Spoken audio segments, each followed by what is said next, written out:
The Peter Schiff Show. Today's podcast was recorded yesterday. If you want to listen to my podcasts commercial-free the day that I record them, go to schiffradio.com/premium. It only costs $5 a month. Today's podcast is sponsored by ExpressVPN. Let's stop allowing big tech to revoke our rights to freedom of speech. Why not revoke their rights to our data instead? So go to expressvpn.com/gold, expressvpn.com/gold, and you'll get an extra 3 months free on a 1-year package.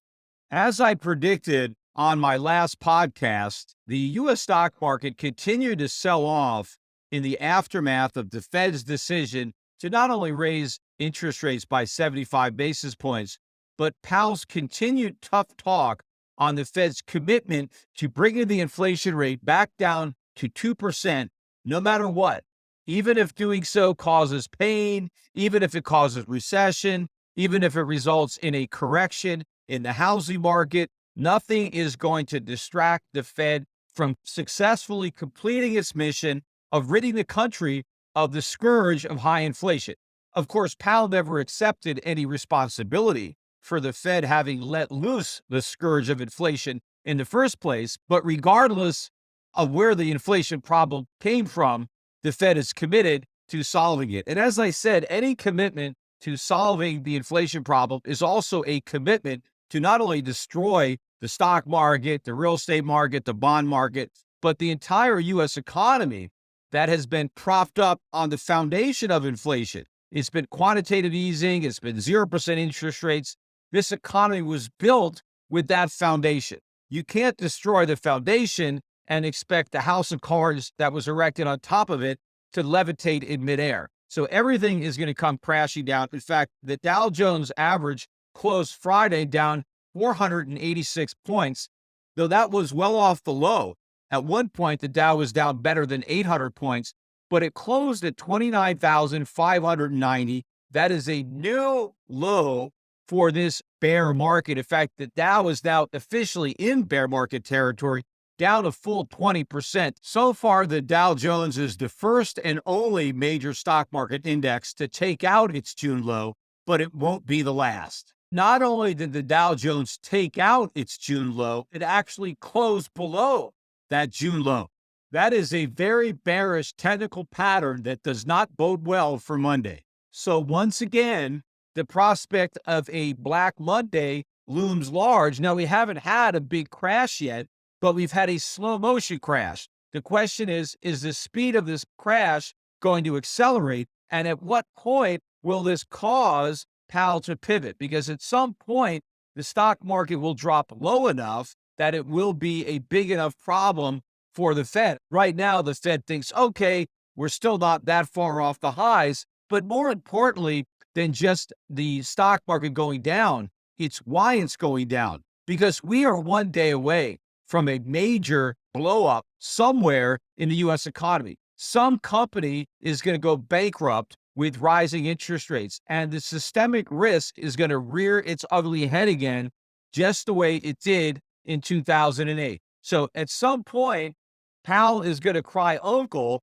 The question is, how much pain is the Fed willing to endure? Powell claims it's willing to allow the economy to endure some pain. Well, I wonder how much pain they're willing to endure themselves when they get inundated with political pressure. You can already hear the cries from the Elizabeth Warrens of the world blaming the Fed for this collapse. In fact, the Fed is actually being set up as the fall guy to take the heat and to take the pressure off the Biden administration so that all the problems could be laid directly at the feet of the Federal Reserve. While everybody will be blaming the Federal Reserve for causing the collapse by raising rates too much, the real mistake that the Fed made was lowering them too much and leaving them too low for too long. Professor Jeremy Siegel was on CNBC for a long time on Friday, being highly critical of the Fed, and he was correctly criticizing the Fed for being too loose in the face of too much inflation in 2021. But he wasn't being nearly critical enough when it comes to the Fed's inflationary monetary policies, which really date all the way back to 1998 and the long-term capital management bailout. That's when the Fed really started printing money, and then it printed even more money in advance of Y2K, and then even more money after the NASDAQ bubble popped in 2000, and even more money after the real estate bubble popped in 2008. So it's not just 1 year of excess money printing. The Fed has been too loose for almost 25 years, flooding the economy with cheap money. According to Professor Siegel, if the Fed had simply started hiking interest rates sooner, rather than claiming inflation was transitory, or ended quantitative easing sooner rather than later, then we wouldn't be having these problems. The fact of the matter is, the reason that Powell didn't act sooner is because he didn't want to create a problem by fighting inflation, because at that time, inflation wasn't a problem. Well, now that inflation is a problem, well, there's no reason for the Fed not to fight it. They didn't want to fight it in 2021 because it would have created a problem for the economy. Because now the inflation that they didn't want to fight, because doing so would have created a problem, has itself become the problem. And so they got a problem either way. They're damned if they do, and they're damned if they don't. So that's why they're fighting inflation now. But even if they had chosen to fight it earlier, before it got this out of hand, they still would have created a crisis, because it's not just being too loose for a year. Again, it's 25 years of reckless money printing, of malinvestments and misallocations of resources. This is a gigantic credit bubble. We just added even more fuel to that bubble in the last year. So we just ended the mania with a more spectacular blow off top. But there was no way around this. There was no correct decision that the Fed could have made in 2021. So all they did is make the only decision that would allow them to postpone the pain for a little longer. They had no idea how much time they were buying by being that reckless, but they didn't care. Because again, the name of the game for the Fed is always don't create a problem, even if it solves a bigger problem. Wait for that bigger problem to become a crisis. That's why I wrote the book, The Real Crash, America's Coming Bankruptcy, How to Save Yourself and Your Country, because I knew that the 2008 crash that I predicted in my original book that came out in 2007, Crash Proof, How to Profit from the Coming Economic Collapse, I knew the real crash hadn't happened because it was postponed by the reckless monetary policy pursued by the Federal Reserve in the aftermath of that 2008 financial crisis. Well, the real crash is the one we're headed for right now. And we were going to have that crash regardless of the mistakes the Fed made in 2021. We were going to have it for all the mistakes it made, not just going back to 2008, but going all the way back to 1998. Getting back to the actual damage on the week to the stock market, the Dow Jones dropped 4%, and again is now down 20% from its record high, back in official bear market territory. The S&P 500 on the week dropped 4.6%.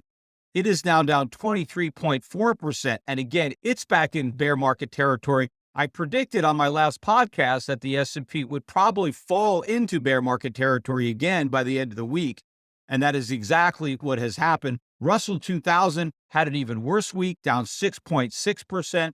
It's now down 32% from its record high. The NASDAQ beaten up even worse than the Russell 2000, dropping 7.7% on the week. It's off 33% from its record high. The ARK Innovation ETF having an even rougher week. These are the even more speculative type of stocks that would be contained in the NASDAQ. That ETF down 15% on the week. It's now down 76% from its record high, and it still has a long way to fall. By the way, the Grayscale Bitcoin Trust that I always try to talk about when I talk about ARK Innovation because of their very high correlation to one another, held up actually better than I would have thought this week. It was only down 11%. It still made a new 52-week low, and that trust is now off 81% from its record high. So if you bought the Grayscale Bitcoin Trust at its record high, thinking that it was some kind of store of value or safe haven, 81% of what you tried to keep safe has already been lost. And by the way, if you remember, Grayscale Bitcoin Trust is the company that launched the Drop Gold campaign. That was in May of 2021. And I was very critical of that campaign. In fact, it was running nonstop on CNBC. I think the Grayscale Bitcoin Trust is probably CNBC's biggest advertiser.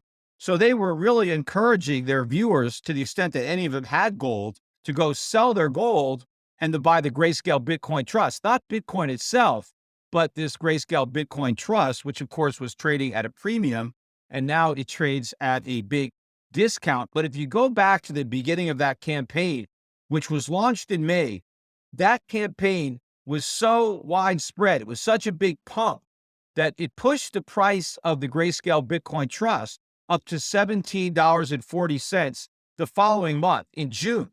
Now, it didn't close the month that high, but it spiked up there based on all the buying that was generated from this ad campaign and all the free publicity they got from networks like CNBC, who used this marketing campaign as a financial news story and then gave Grayscale free press, more press than they paid for. And so a lot of people that watch CNBC probably bought the Grayscale Trust. Whether they dumped their gold or not remains to be seen. But since that $17.40 high over 3 years ago, the Grayscale Bitcoin Trust is down 36%. In contrast, during the exact same period of time, the price of gold is up by 23%. Despite its recent losses, it's still up 23% from June of 2021. And so that means if you actually followed the advice of that commercial and you dropped your gold and took the money and bought the Grayscale Bitcoin Trust, you're down by 59%. So a very bad swap, and it's going to get even worse as I expect the price of gold to eventually go way up and the price of Bitcoin to keep falling, dragging down the price of the Grayscale Bitcoin Trust. But getting back to the stock markets, there are some very obvious reasons that stock prices are going down. And fundamentally, they still have a long way to fall. And it's amazing that so many so-called experts don't recognize the extent to which equity prices are at risk and how much lower they actually have to fall, to the extent that the Fed actually follows through with what it is claiming it's going to do with interest rates and this inflation fight.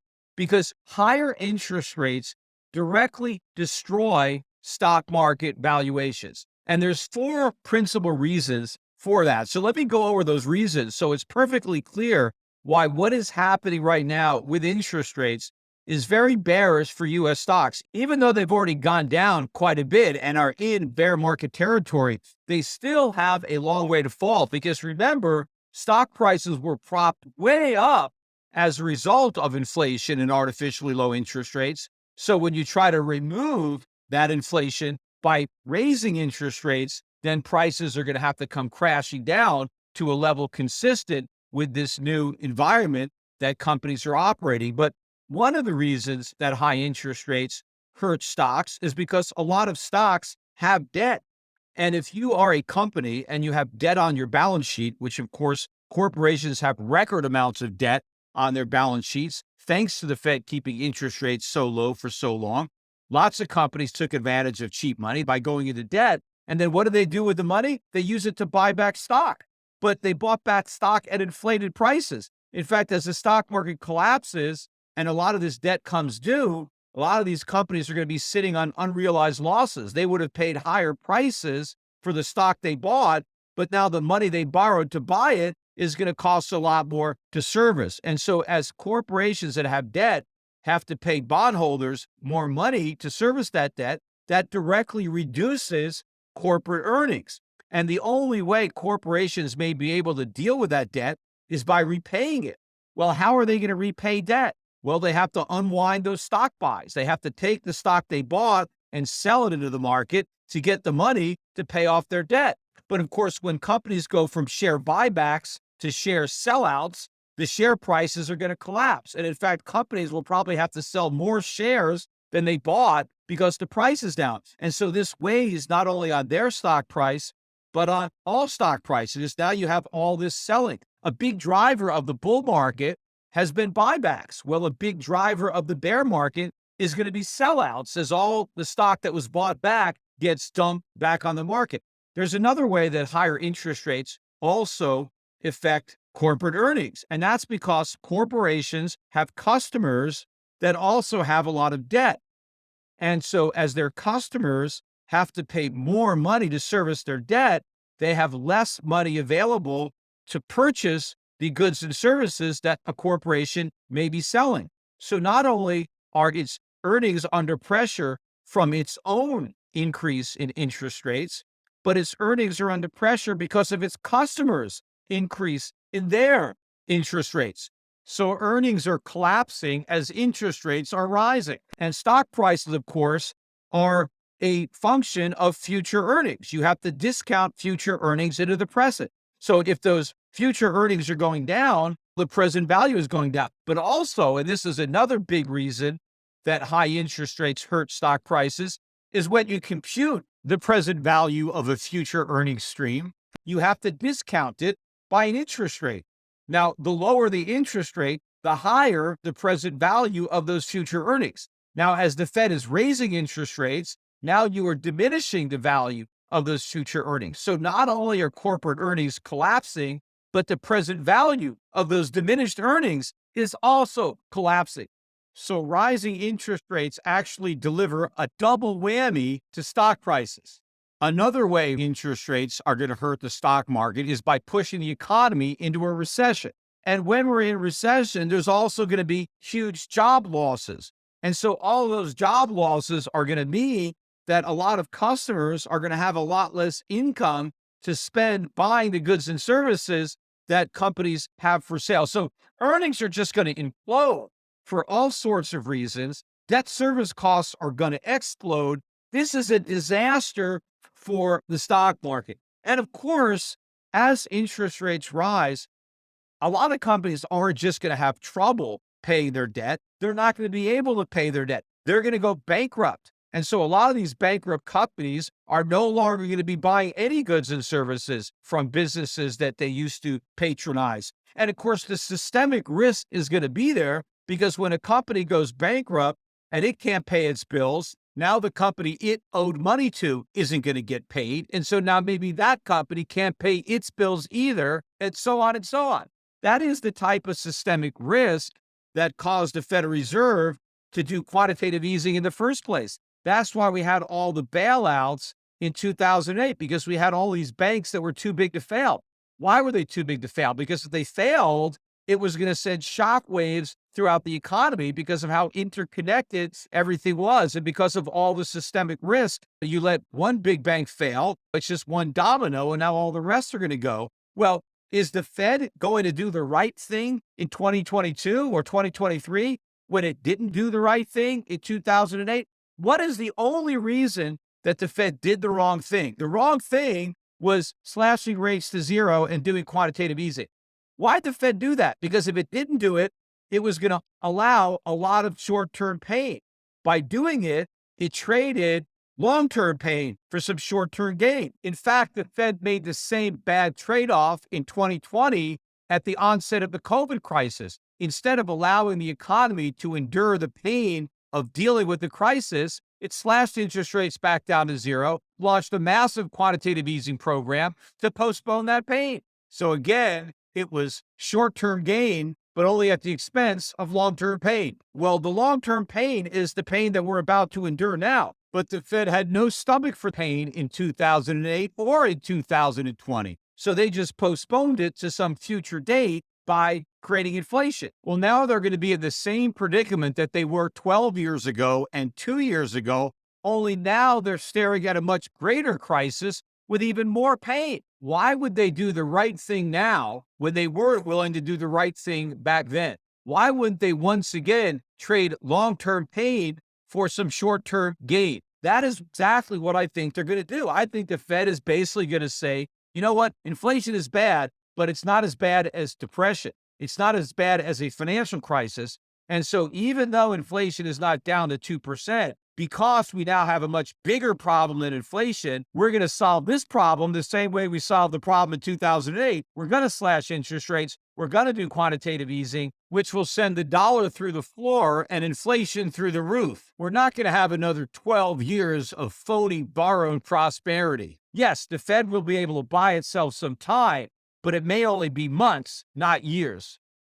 Don't let government or political correctness pressure big tech into making you surrender your rights to freedom of speech. What's playing out right now with big tech and on social media sites is setting a dangerous precedent. Look, it doesn't matter what your politics are or who you voted for. Everyone should have the right to express themselves freely. Sadly, big tech monopolies have instead opted for silencing tactics and censorship. One way to fight back against big tech is to use ExpressVPN. Have you ever wondered how free-to-access tech giants make all their money? Well, they do it by tracking your searches, video history, and everything you click on. They build a profile on you, and then they sell that sensitive data. But when you use ExpressVPN on your computer or cell phone, you anonymize much of your online presence by hiding your IP address. That makes your activity more difficult to trace and to sell to advertisers. What's more, ExpressVPN encrypts 100% of your network data to protect you from eavesdroppers and cyber criminals. But what I like most is how easy it is to use. It just takes one click to protect all your devices. That's why ExpressVPN is ranked #1 by Business Insider. But one of the other benefits that I really enjoy about ExpressVPN is that it lets me gain access to content that would otherwise be restricted to me based on my location. In fact, just yesterday, I wanted to watch a video on an Australian website, but the only way I can get access to it was by changing my ExpressVPN location to Sydney. But for my ExpressVPN subscription, I would not have been able to access that video. So let's stop allowing big tech to revoke our rights to free speech. Why not revoke their rights to our data instead? Secure your internet with a VPN I trust for online protection. Visit expressvpn.com/gold. That's ExpressVPN, EXPRESSVPN.com/gold to get 3 extra months free with my exclusive link. Go to expressvpn.com/gold right now to learn more. Bank of America finally threw in the towel and decided to officially forecast a U.S. recession beginning in the first half of 2023, and they expect the unemployment rate to rise to 5.6% by the end of 2023. Of course, what Bank of America is completely overlooking is the fact that the U.S. economy is already in recession. The recession is not going to begin in January of 2023. It already began in January of this year. It's not a new recession that we're going to have next year. It's going to be a continuation of the existing recession that started at the beginning of this year. Does it make any sense if you're going to acknowledge that we're in a recession in the first half of next year to still try to claim that the negative GDP from the first 2 quarters, which will probably end up being 4 quarters of negative GDP growth for 2022, we can have an entire year where the economy contracts for 4 quarters? Is there any reason to still pretend that that's not a recession just because we don't get the big spike in unemployment until 2023? It makes a lot more sense to admit that that recession actually began quarters before the recession ultimately caused a big rise in unemployment. But just because it took unemployment a while to rise doesn't mean the economy wasn't in recession before it rose. In fact, it was the recession potentially that is the reason that unemployment rose. And one of the reasons that it didn't rise sooner was because a lot of people were taking second and third jobs to try to make ends meet because the economy was so weak as a result of higher prices. The only way people could afford to pay higher prices was to work longer hours, and in many cases that necessitated taking second or third jobs. Getting back to the stock markets, we continue to see weakness in the mining stocks. And on my last podcast, I was commenting on a divergence that was potentially developing because the gold stocks were holding up kind of well in the face of gold itself making new 52-week lows. We weren't seeing that in the miners, and silver was actually rising even as gold was falling. And so I thought that potentially could be signaling a bottom. Well, I got that wrong, because both the GDX and the GDXJ hit new 52-week lows on the week. The GDX was down 5.7% on the week. Now, not as big a drop as the NASDAQ composite, not even as big a drop as the Russell 2000, but nonetheless, it was still a drop. That index is off 41.6% from its 52-week high. The GDXJ had a much worse week. It was down 8%, so that exceeded the 7.7% loss in the NASDAQ. That index is now down 48% from its 52-week high. But if you want to contrast it to its record high, because when I talked about the Dow's 20% drop or the NASDAQ's 33% drop, that's from the record high that we hit this year. When you want to look at the GDXJ, the record high was in 2010. That's 12 years ago. And the GDXJ is 85% lower than it was 12 years ago. That is what a bear market looks like. And that is what the bear market could look like in the Dow and the S&P if the Fed actually fights inflation and successfully brings it back down to 2%. Now, when you have a 12-year bear market where you're down 85%, that generally presents a great buying opportunity. The gold stocks, in my opinion, are nearing the end of a major bear market and represent an incredible long-term buying opportunity. In contrast, the Dow, S&P, NASDAQ, these indexes are just completing a massive bull market and have just begun what is going to be a massive bear market. So while you should be selling into the decline in U.S. stocks, you should be buying into the weakness in gold stocks, because I expect the weakness in U.S. stocks to continue, but I don't expect the weakness in gold stocks to continue. Does that mean they're at an absolute bottom right now? No, it does not. But it means that they're a great investment value. I purchased more mining stocks in my personal account on Friday. I hadn't pulled the trigger in the last couple of weeks. I already have a lot of money in gold mining stocks, but I just couldn't resist the prices on Friday. So I bought more, and I am willing to buy more next week if the market continues to give away these stocks. And it is my recommendation for anybody who is listening to this podcast, if you are somebody that can tolerate risk, this is not for people who don't want to risk losing, because mining is a risky business. Gold miners can have a lot of problems. As I said, the GDXJ is down 85% over the last 12 years. Now, I don't expect the next 12 years to look anything like that, but I could be wrong. And so don't invest in these stocks unless you're willing to take a chance that I might be. But if I'm right about what's going to happen to these stocks, I think the upside is 10, 20x, maybe more. So it's a kind of gamble that I want to take. In fact, I don't really look at it as a gamble, because I look at a gamble just like rolling dice, which is just random probabilities. I think there's a lot more intelligence that goes into this. So it's not really a gamble. It is a speculation. It is a calculated speculation where I can offset the downside risk with the upside potential and decide if this speculation is worth making. And it also involves a lot of fundamental analysis. When you roll the dice, it's pure random chance.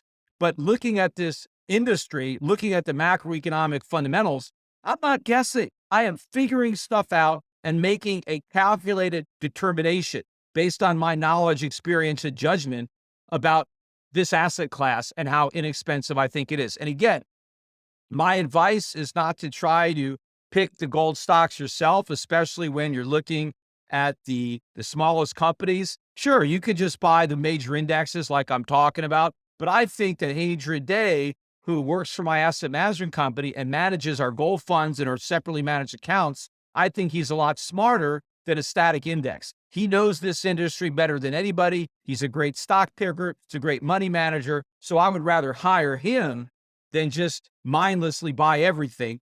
And so if you're interested, again, all of my gold funds are available, no load at all the discount brokerage firms. You could talk to the brokers at Euro Pacific Capital. They'll help you select the funds that are right for you. Not just my gold fund, but I have all sorts of other funds that I think are incredible investment values given the strength of the dollar and the sell-off we're seeing right now around the world in stock prices. U.S. market going down more than foreign markets, but when you factor in the currency, everything is going down. So very good investment opportunities in the value-oriented dividend-paying stocks that we buy. So talk to the representatives at Euro Pacific about buy funds. And also we could set up individually, separately managed accounts at Euro Pacific Asset Management. If you'd like to have a custom gold portfolio managed by Adrian Day, then contact us at Euro Pacific Asset Management. That's epacfunds.com.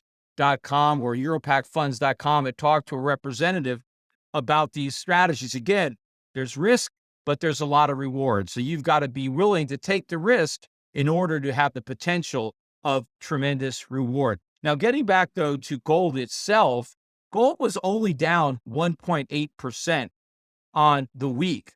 And pretty much all of that happened on Friday. Gold was down 1.7% on Friday. Silver was off 3.5% on the week, but all those losses happened on Friday because silver was down 4% on Friday, which means as of Thursday, it was actually still up 0.5%.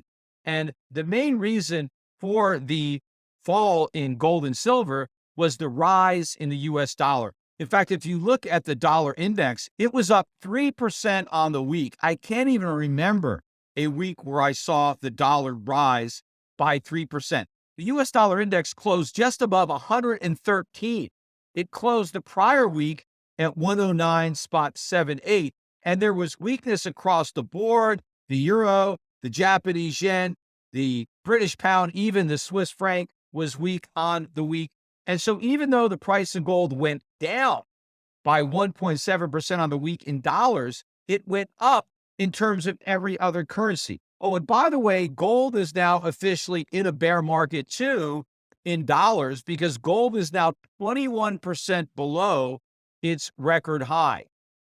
But if you want to look at gold priced in other currencies, which of course a lot of people in the world do, they look at prices in terms of their own currency, not in terms of our currency. But in euros, gold is only 12% off its record high, approximately. In terms of yen, gold is only 6% below its record high. And in terms of British pounds, gold is only 4% below its all-time record high. So not even in correction territory in terms of yen and British pounds. And of course, there are a lot of other currencies, smaller currencies, that are down more than the British pound. So there are other currencies in which gold is making all-time record highs. So for a lot of people, gold is acting as a very good store of value, even though temporarily it hasn't been a very good store of value for Americans. They would have been better off just in a money market. But there you're just playing with dynamite. It's a ticking time bomb because at some point it's going to blow up and then you're going to get clobbered in cash and you're going to miss a huge rally in gold. So over the long run, I'm confident that gold is going to be the winner when it comes to a store of value. But even in the short run, gold is still proving to be an excellent store of value. It just depends on which currency acts as your reference point. I want to take a look at some of the individual currencies, though, that really got beat up on Friday. First of all, the euro was down 1.5%. It closed below 97 cents to the US dollar. It went out at 0.9687. That's the lowest the euro has traded in 20 years against the dollar. And that was despite being helped on Thursday as the Swiss franc had its biggest fall against the euro since 2015, following the Swiss National Bank's decision to raise interest rates by 75 basis points. Now, maybe some people were expecting 100 basis points out of the Swiss National Bank, but I have a feeling that they didn't want to out-hike the Fed. And so since the Fed did 75 basis points, so did the Swiss National Bank. The big difference, though, is that the Swiss raised interest rates from negative to positive, making Switzerland the last country in Europe to finally exit the policy of negative nominal interest rates. Prior to Thursday's 75 basis point rate hike, which raised the official rate in Switzerland to 0.5%, rates were still negative 25 basis points. And the hike before that, where Switzerland went from negative 75 to negative 25, which was a 50 basis point hike, that was the first rate hike in Switzerland in 15 years. But more importantly, the last 7 years of those 15 years, interest rates were negative. Now think about all the malinvestments and misallocations that helped to create. But this 75 basis point rate hike won't be the last hike in Switzerland either. Rates are going up, but not nearly as high as they're going up in many other parts of the world, because Switzerland, despite all of this money creation and negative interest rates, their year-over-year inflation rate is just 3.5%. Now, had it not been for all this inflation, Switzerland would have experienced the joys of falling prices. But because of all the inflation created by the Swiss National Bank, instead of enjoying the benefits of lower prices, the Swiss were forced to pay higher prices, although the price increases were not nearly as bad as what people in other countries were experiencing. But it's important to point out that because inflation in Switzerland is just 3.5%, which, by the way, is the highest inflation Switzerland has experienced in 30 years, real interest rates in Switzerland, despite nominal rates being just a half, are actually higher than they are in the United States. Because if you have 3.5% inflation and a 0.5% interest rate, you have a negative real yield of 3%. Whereas the United States, we have inflation of 8.25 and interest rates of 3.25. We have negative real yields of 5%. So on a yield basis, adjusted for inflation, it still makes more sense to be in the Swiss franc than the US dollar. Now, while Switzerland is the last country in Europe to correct the mistake of having negative nominal interest rates, there's still one more holdout in the world, and that is Japan.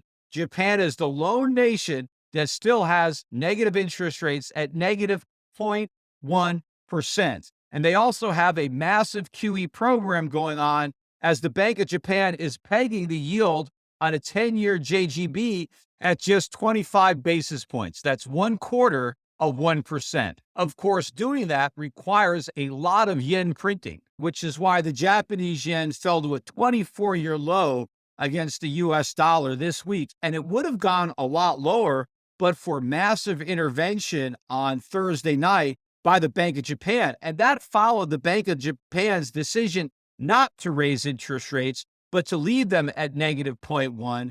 And if it wasn't for that massive unilateral currency intervention, the yen would be a lot lower. Of course, if the Bank of Japan really wanted to defend the yen, it would have raised interest rates, but it can't raise interest rates because of all the debt that is owed by the Japanese government. Well, the United States Federal Reserve is actually going to be in the same predicament because the Fed is going to have to stop raising interest rates because the U.S. government is actually more broke than the Japanese government because the Japanese government has a much wealthier population to tax that is flush with savings. Americans are broke.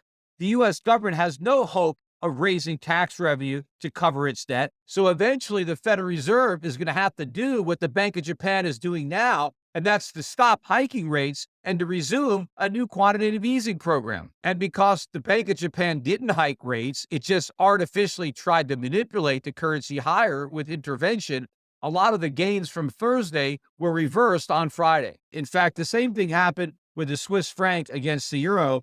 The Swiss franc recovered about 2/3 of its Thursday losses against the euro on Friday. And in fact, the Swiss franc was only down about 2% against the US dollar as other currencies were getting slaughtered. In particular, the British pound, which fell 3.5% on Friday alone. The British pound closed the week at $1.08 against the US dollar. That is a 37-year low for the British pound. That low was reached back in 1985, just before the Plaza Accord finally weakened the US dollar, not just against the pound, but against all currencies of the world. The lowest the pound traded that year was $1.05.2. It was February 26th, 1985. So if the British pound falls below that price, it'll be an all-time record low for the British pound. And in fact, it's even possible that the British pound could hit parity with the US dollar or even breach parity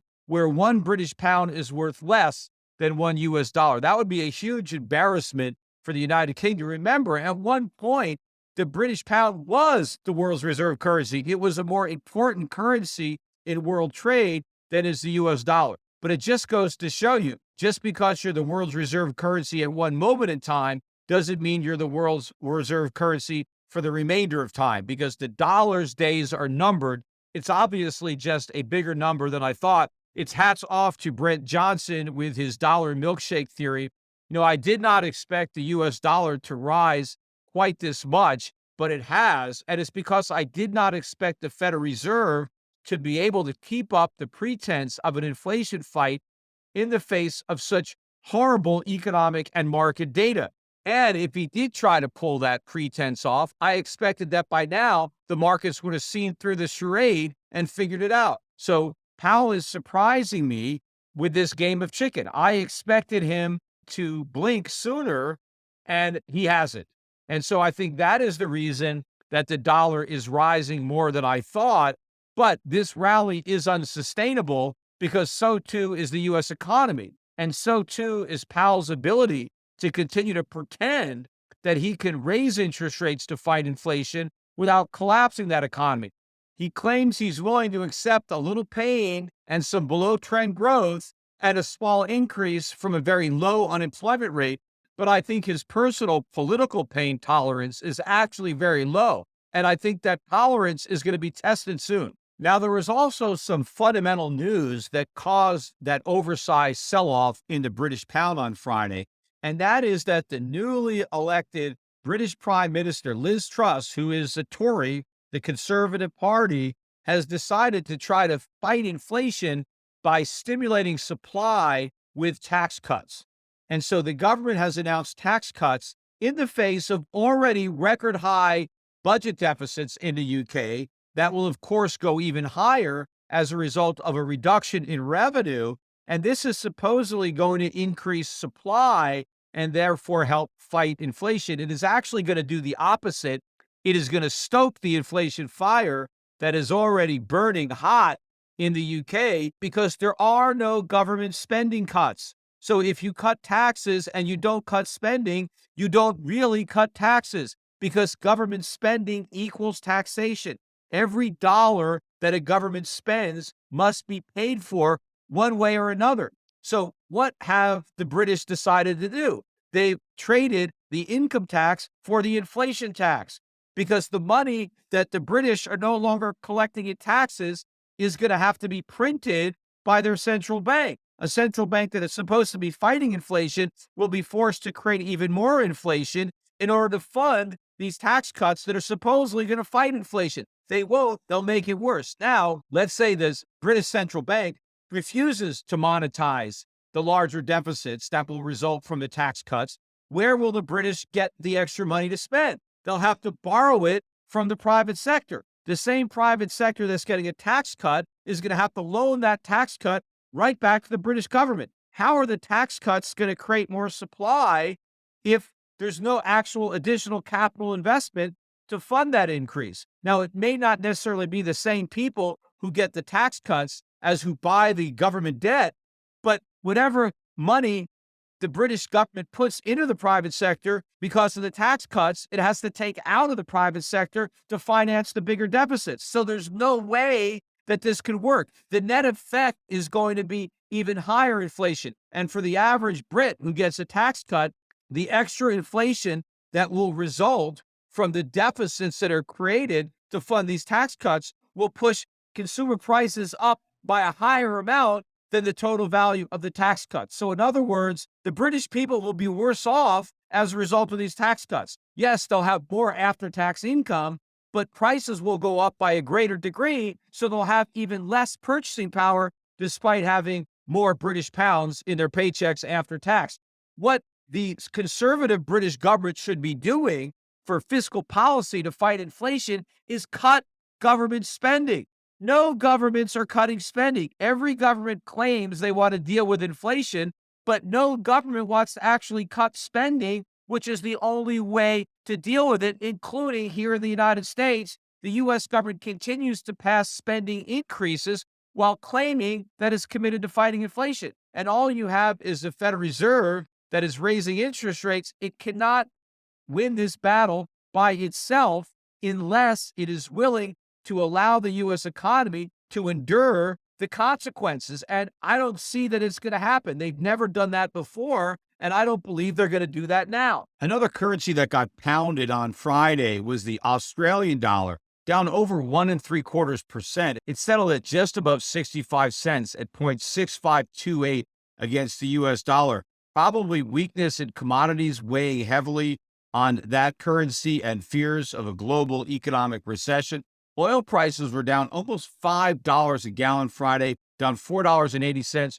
Oil finished at $78.25. In fact, the price of oil is now lower than it was when Putin invaded the Ukraine. So neither Biden nor the Fed could get away with blaming the inflation on Putin's price hikes because prices are lower now than when Putin invaded the Ukraine.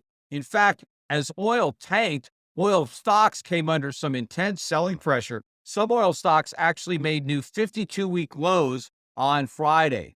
I want to finish up the podcast, though, by turning my attention directly to the carnage in the bond market, which is really what's driving everything in the stock market, the foreign exchange markets, the precious metals markets. Yields continue to move up, and the yield curve continues to steepen its inversion. The yield on a 6-month treasury is now at 3.86. A 1-year is 4.065.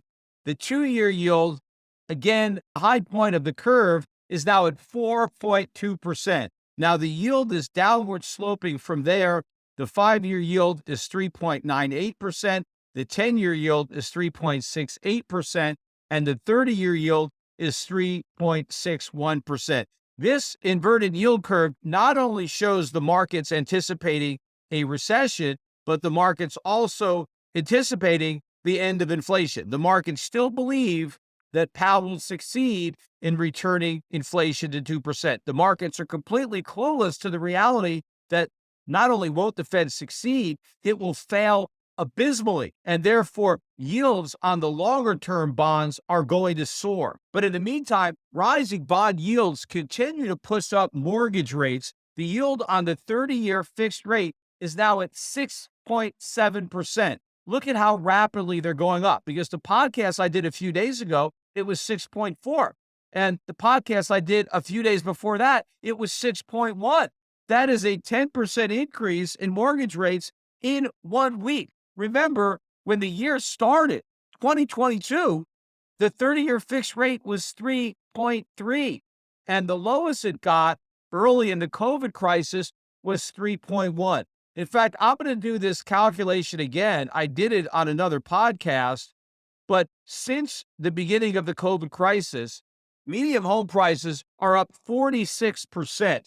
Now, when I did my other podcast, I talked about a 30% increase over 2 years. But if you go back to the beginning of COVID, it's a 46% increase, which is a little bit more than 2 years. Meantime, you've got mortgage rates up from 3.1 to 6.7. And so that means on a mortgage, if somebody puts 5% down and they bought a $300,000 home back at the beginning of COVID versus buying the same home now at $438,000, which represents a 46% increase, your monthly mortgage payments have gone up from $1,480 a month to $3,039 a month. That's a 105% increase in the monthly mortgage payments. Now, that doesn't count maintenance that has gone up, utilities that have gone up, insurance that have gone up. This is an unprecedented increase in the cost of shelter if you're buying a home. Now, compare that to the CPI, which claims that the cost of shelter is only up about 10% during that identical time period. Maybe a little bit more, maybe 12, but basically you're talking about the actual cost to buy a home up 10 times more than what the government claims the increase in shelter is during the same time period. And remember, shelter is a full third of the CPI. So how much has an individual's cost of living gone up who is buying a home versus the same individual buying that exact same home 2.5 years ago? But another factor that is driving mortgage rates higher is that the spread between mortgage rates and treasuries continues to widen. If you go back to the beginning of COVID, 30-year mortgage rates were about 200 basis points above the yield on a 30-year treasury. So you got an extra 2% loaning money on a mortgage than you got loaning money to the U.S. government when you bought a treasury. Well, now that spread is 300 basis points. It's increased by 50%. Why has that happened? Well, one reason is a quantitative tightening, because the Fed used to be a buyer of mortgage-backed securities, and now it's a seller. And so that's putting downward pressure on the price of mortgage-backed securities, which is putting upward pressure on the yield, but also risk is rising. To the extent that the mortgage is not insured by the government, there is now a greater risk of default, and so that has to be priced into mortgages. I believe that that spread is going to widen considerably as interest rates rise. And I think when the yield on a 30-year Treasury hits 5%, which I'm confident it will do by next year, regardless of what the Fed does. If the Fed keeps hiking, then rates are going to go up. But if it stops hiking, then inflation is going to go way up. And the only reason that the yield on a 30-year Treasury is still as low as 3.61% is because everybody believes the Fed will win the inflation fight. When it surrenders the inflation fight to fight something else, a more menacing evil, depression and financial crisis, then instead of bonds going up and yields going down, I think bonds are going to get killed and yields are going to go up. But just moving the 30-year yield to 5%, which it should be higher than that by now, if the 2-year is 4.2%, you should get more yield for taking 28 years of additional inflation risk. But I think when the 30-year Treasury yield hits 5%, I think the yield on a 30-year fixed mortgage will be 9%. So in other words, the spread will increase another 100 basis points from 300 to 400. Imagine the cost of a home when the mortgage is 9%. Housing prices are already unsustainable with mortgages at 6.7%. Even Jerome Powell admitted that housing prices have to go down. But housing prices can't go down without defaults going way up. And when defaults go way up, that means somebody has lost money. Because when somebody stops paying their mortgage, somebody else loses that revenue stream.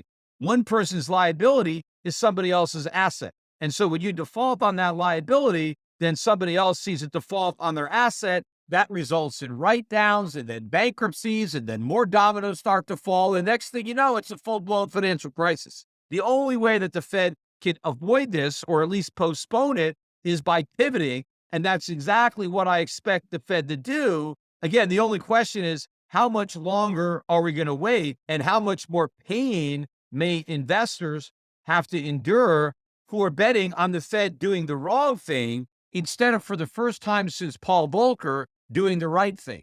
My money is on the Fed doing the wrong thing. I don't want to fight the Fed. There's an old expression, don't fight the Fed. Well, the Fed has a long history of doing the wrong thing, and my bet is that history repeats.